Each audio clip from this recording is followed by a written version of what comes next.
पुनः स्वागत है मेरे प्यारे बच्चों, आप सभी का आपकी अपनी हिंदी की कक्षा में।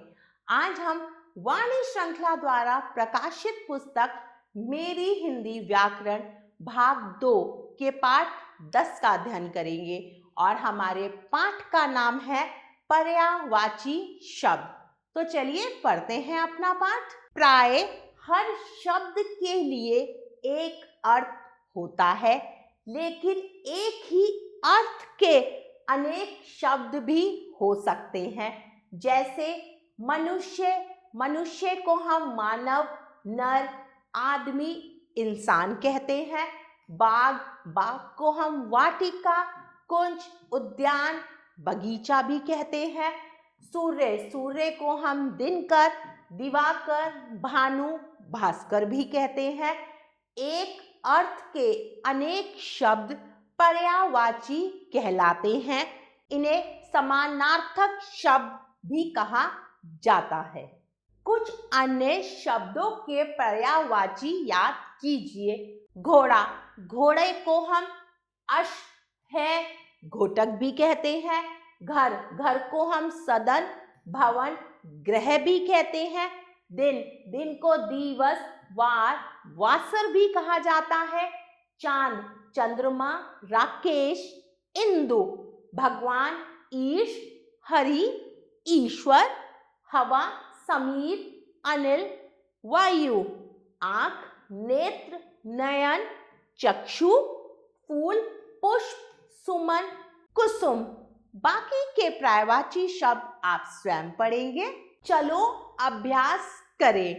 प्रश्न 1, निम्नलिखित शब्दों को उनके पर्यायवाची शब्दों से मिलाइए। अब शब्द दिए हुए हैं, हमें उनको उनके पर्यायवाची शब्दों से मिलाना है। सबसे पहला शब्द है गंगा।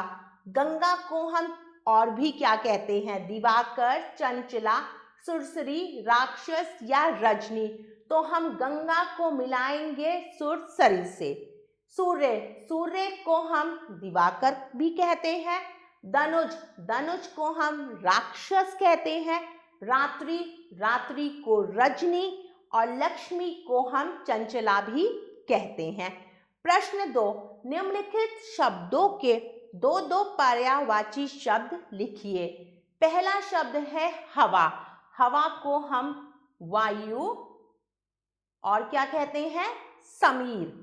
स, म पे बड़ी की मात्रा, र, समीर। ईश्वर, ईश्वर को हम ईश और क्या कहते हैं?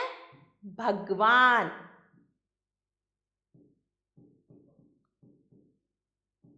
घर, घर को हम और क्या कहते हैं? घर को हम गृह भी कहते हैं और सदन भी कहते हैं।